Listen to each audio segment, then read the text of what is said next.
నమస్తే. Welcome to our channel. నేను మిషాల్ని.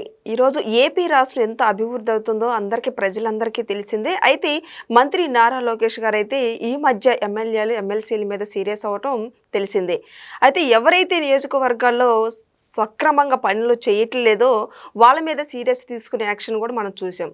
అయితే ఇప్పుడైతే దాని మీద పూర్తిగా విశ్లేషించడానికి మన స్టూడియోలో ఉన్నారు senior journalist doctor Kanakadurga Vadlamani గారు ఉన్నారు. వారిని అడిగి విషయాలను తెలుసుకునే పని చేద్దాం. నమస్తే మేడం. నమస్తే అండి. మేడం, మనం ఎప్పటి నుంచో వింటానే ఉన్నాం, చూస్తూనే ఉన్నాం ఏపీలో ఏ విధంగా అభివృద్ధి చెందుతుంది అనేది. అయితే ఈ మధ్య మనకి లోకేష్ గారు ఎమ్మెల్యేల పైన ఎమ్మెల్సీల మీద సీరియస్ అవ్వటం కూడా చూస్తున్నాం. తర్వాత వాళ్ళ నియోజకవర్గాల్లో సక్రమంగా పనులు చేయకపోవడం వల్ల కొంచెం సీరియస్ అవుతుంది చూసాం మేడం. అయితే డాష్ బోర్డు వల్ల ఎవరు సక్రమంగా పనులు చేయట్లేదో దానివల్ల తెలియజేయమని ఇప్పుడు మంత్రి నారా లోకేష్ గారు చెప్పారు. అసలు మొత్తానికి దాని వెనక కారణాలు ఏంటి మేడం? అంటే మొన్నను మనం చూసామండి, 48 మంది మంత్రులకి వార్నింగ్ ఇవ్వడం ఎమ్మెల్యేలకి. సో చాలా సీరియస్ అయ్యారు చంద్రబాబు నాయుడు గారు. ఆ తర్వాత వాళ్ళకి దిశానిర్దేశం చేశారు, వాళ్ళకు ఒక టైం టేబుల్ ఇచ్చారు. నెలలో మీరు 1వ తారీఖు నుంచి 30వ తారీఖు వరకు ఏ డేట్స్లో ఏమేం చేయాలి, ఎక్కడెక్కడికి వెళ్ళాలి. 1వ తారీఖు పెన్షన్ల పంపిణీ, 5వ తారీఖు ప్రభుత్వ పాఠశాలలకు వెళ్ళాలి, 10వ తారీఖు ప్రభుత్వ ఆసుపత్రులకు వెళ్ళాలి. ఇట్లా దిశానిర్దేశం చేశారు. తర్వాత నియోజకవర్గాల్లో ఎప్పుడెప్పుడు తిరగాలి, తర్వాత ప్రజా దర్బార్ ఎప్పుడు నిర్వహించాలి, 25వ తారీఖు 20వ తారీఖు, ఇట్లా ఒక 5-6 రోజులు వాళ్ళకి టైం టేబుల్ ఇచ్చారు. అయితే వాళ్ళకి మళ్ళీ ఇన్ఛార్జ్ మంత్రులను పెట్టారు. అయితే ఎవరు కూడా మాట వింటల్లా.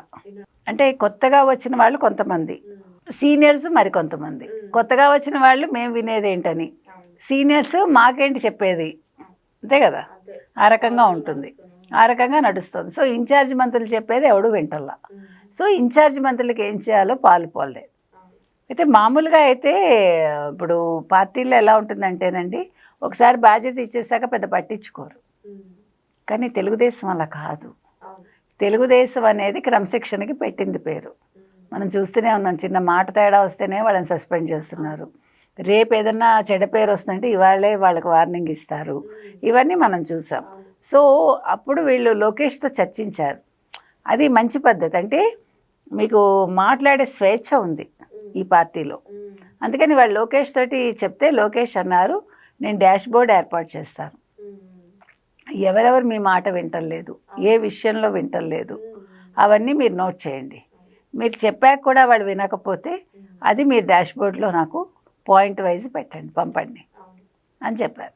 అంటే దీనివల్ల ఏమవుతుంది, ఎవరెవరు ఏ సందర్భంలో వింటలేదు, ఎందుకు వింటలేదు, అవన్నీ తెలుసుకుని చెప్పారనుకోండి, అప్పుడు వాళ్ళకి పిలిచి మాట్లాడతారు. అంతగా వినకపోతే అప్పుడు చర్యలు ఉంటాయి తప్ప ముందు చర్యలు ఏమి ఉండవు.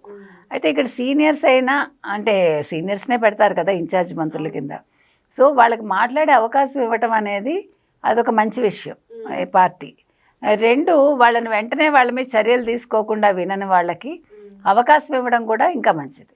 అంటే ప్రతి మనిషికి కూడా కొన్ని అలవాటు అవ్వాలి. ఇప్పుడు మేము నెగ్గేసాము, ఇంకా మాకేముందిలే ఎదురు, మాకేంటి అవసరం నియోజకవర్గాల్లోకి వెళ్ళడం అనేది అనుకున్నారనుకోండి, దానివల్ల నష్టం ఎవరికి, వాళ్ళకే.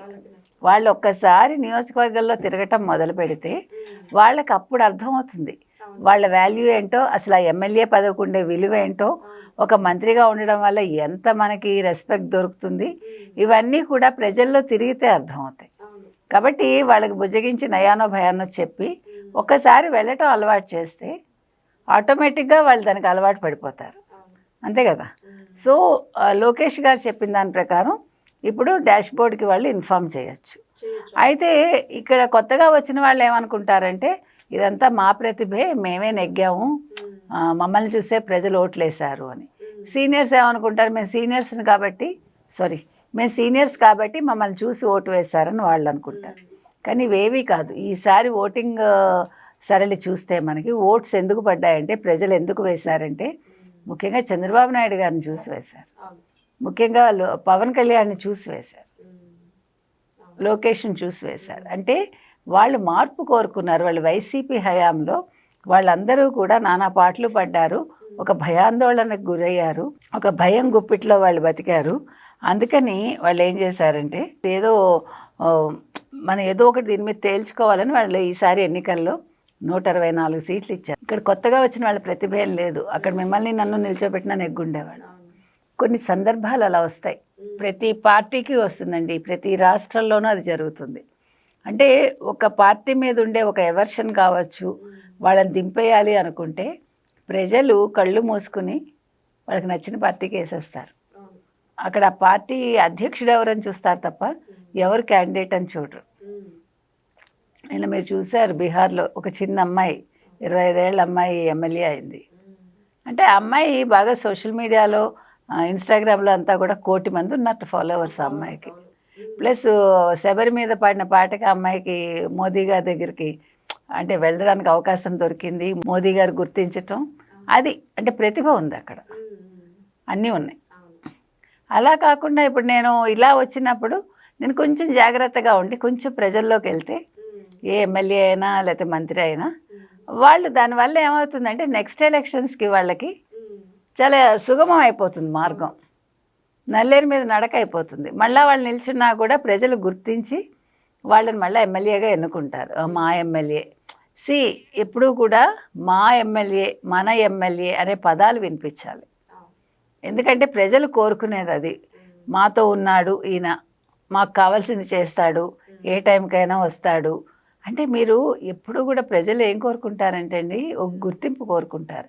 ఇప్పుడు ఒక ఎమ్మెల్యే వచ్చి మిమ్మల్ని పలకరించి ఏం శాలిని గారు బాగున్నారా, ఎలా ఉన్నారు అని మిమ్మల్ని ఆప్యాయంగా మీ చేయి పట్టుకున్నారు అనుకుందాం, తప్పులేదు పెద్దవాళ్ళు కాబట్టి. అప్పుడు మీకు ఎంత గుర్తింపు అది నలుగురిలో. అబ్బో ఈ శాలినికి ఈయన బాగా తెలిసే ఎమ్మెల్యే గారు, అమ్మో ఈవిడికి చాలా జాగ్రత్తగా ఉండాలి మనం అనుకుంటారు. ఏముండదు అక్కడ. ప్రజల సైకాలజీ అది వీళ్ళు పట్టుకోవాలి. ఇప్పుడు కూడా ఎమ్మెల్యే అనే వాళ్ళకి మీరు ఒక పదవిలోకి వెళ్ళాక మీరు అన్నీ తెలుసుకోవాలి. మీ నడక, తర్వాత మీ మాట తీరు, మీరు 10 మందితో ఉండే విధానం, అంటే సైకాలజీ తెలియాలి మనకి. మనిషి సైకాలజీని పట్టుకోవాలి. అవన్నీ తెలుసుకున్నాడు కాబట్టి లోకేష్ ఇవాళ మంత్రిగా ఆయన హ్యాపీగా పనులు చేసుకోగలుగుతున్నాడు. ఇంత పెద్ద సదస్సులో తను ఏంటో ప్రూవ్ చేసుకున్నాడు నేను సిఐఏలో కదా, అది చేశాడు. మొన్న బీహార్ వెళ్తే నేషనల్ ప్రెస్సే వెయిట్ చేసింది. అది కావాలి. ఇప్పుడు శాలిని ఎవరు అనేది శాలిని చెప్పుకోకూడదు, శాలిని పనులు చెప్పాలి, శాలిని నడత చెప్పాలి, శాలిని చేసిన మంచి పనులు చెప్పాలి. అప్పుడు ప్రజలు ఆటోమేటిక్గా మీ దగ్గరికి వస్తారు. అది ఇవాళ వీళ్ళందరూ తెలుసుకోవాల్సింది. అందుకని డాష్ బోర్డ్ పెట్టారండి. ఈ డాష్ బోర్డు వరకు వెళ్లకుండా ఈ ఎమ్మెల్యేలు, ఈ మంత్రులు మాట వింటే వాళ్ళ ఇన్ఛార్జ్ మంత్రులది ఏ గొడవ ఉండదు. నియోజకవర్గాల్లో వాళ్ళకి ఒక తగిన గుర్తింపు కూడా దొరుకుతుంది. Okay madam, thank you.